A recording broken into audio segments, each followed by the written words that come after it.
when Facebook was getting going, I had these people who would come up to me and they would say, you know, I'm not on social media. And I would say, okay, you know, you will be. And then they would say, no, I value my real life interactions. I value the moment. I value presence, and I value intimacy. And I would say, well, you're a conscientious objector. That's okay. You don't have to participate, but you know, we'll get you eventually. and like, I don't know if I really understood the consequences of what I was saying. Because the unintended consequences of a network when it grows to 1 billion or 2 billion people, and it literally changes your relationship with society, with each other, with you know, it probably interferes with productivity in weird ways. God only knows what it's doing to our children's brains. You know, if the thought process that went into building these applications, Facebook being the first of them to really understand it, that thought process was all about how do we consume as much of your time and conscious attention as possible. And that means that we need to sort of give you a little dopamine hit every once in a while because someone liked or commented on a photo or a post or whatever. And that's going to get you to contribute more content, and that's going to get you, you know, more likes and comments. I mean, it's a social validation feedback loop that it's like it's exactly the kind of thing that a hacker like myself would come up with, because you're exploiting a vulnerability in human psychology. And I think that the inventors, creators, you know, and it's me, it's Mark, it's Kevin Systrom at Instagram, it's all of these people, understood this consciously, and we did it anyway. That culture is missing here. So part of what we're trying to do to achieve those goals is like take really big, audacious points of view on the world and then train ourselves to be patient. And it's really, really hard. The entire society is set up to not be patient anymore. And I'm hearing also a conflict with this like fail fast and learn mentality where if you're taking a deep and big bet, like you want it to be the right one, how do you know when that's true? I think that fail fast approach works in consumer internet businesses, but I don't think it works for anything that really matters. Basically. Consumer internet businesses are about exploiting psychology. And that is one where you want to fail fast because, you know, people are unpredictable, and so we want to psychologically figure out how to manipulate you as fast as possible and then give you back that dopamine hit. We did that brilliantly at Facebook. Instagram has done it. WhatsApp has done it. You know, Snapchat has done it. Twitter has done it. So there are great examples. WeChat is doing it. There are great examples of failing fast is the right path to exploiting psychology of mass populations of people. I want to bring us back to the point that you were making about exploiting consumer behavior in a consumer internet business. You said that this is a time for soul searching in social media businesses, and you were part of building the largest one. What soul searching are you doing right now on that? I feel tremendous guilt. I think we all knew in the back of our minds, even though we feigned this whole line of like, there probably aren't any really bad unintended consequences.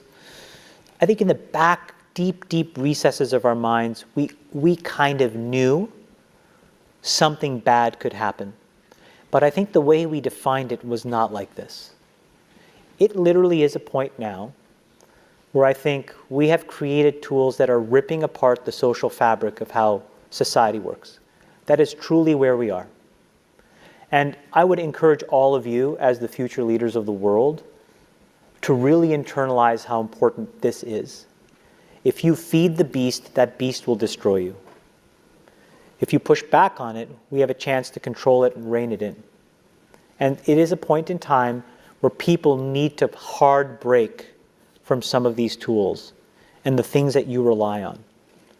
The short-term dopamine-driven feedback loops that we have created are destroying how society works.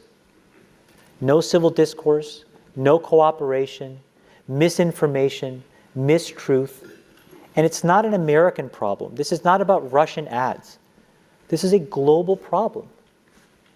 So we're in a really bad state of affairs right now, in my opinion. It is eroding the core foundations of how people behave by and between each other. And I don't have a good solution. My solution is I just don't use these tools anymore. I haven't for years. It's created huge tension with my friends, huge tensions in my social circles. If you look at my Facebook feed, I've posted maybe 2 times in 7 years. 3 times, 5 times. It's less than 10. And it's weird. I guess I kind of just innately didn't want to get programmed. And so I just tuned it out. But I didn't confront it. And now to see what's happening, it really bums me out. Think about, there were these examples where there was a hoax in WhatsApp where in some village in India, people were afraid that their kids were going to get kidnapped, etc. And then there were these lynchings that happened as a result, where people were vigilante running around. They think they found the person, and I mean, seriously? That's what we're dealing with. Imagine when you take that to the extreme, where bad actors can now manipulate large swaths of people to do anything you want. It's a really, really bad state of affairs. And we compound the problem, right? We curate our lives around this perceived sense of perfection because we get rewarded in these short-term signals, hearts, likes, thumbs up, and we conflate that with value and we conflate it with truth.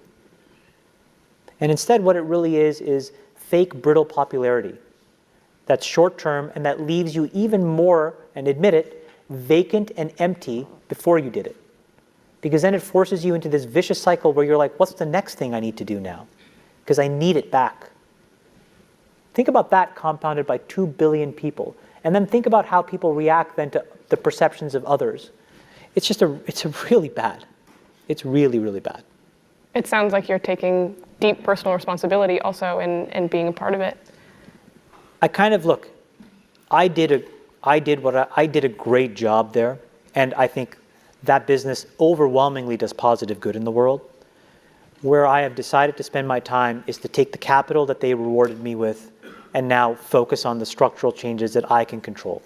I can't control that. I can control my decisions, which is I don't use this shit.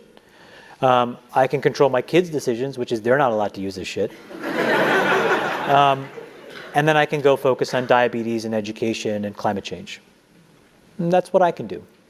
But everybody else has to soul search a little bit more about what you're willing to do, because your behaviors, you don't realize it, but you are being programmed.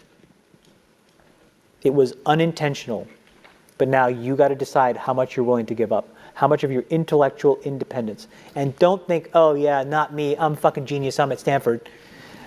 You're probably the most likely to fucking fall for it. Because you were fucking checkboxing your whole goddamn life. No offense, guys. None taken.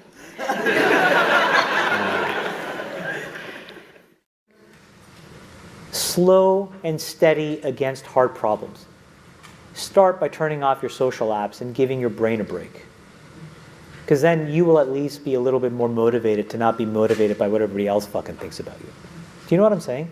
It's hard. Think about how all this stuff plays together. How does trying to get, posting your fucking waffles online relate to me starting a business and accumulating capital?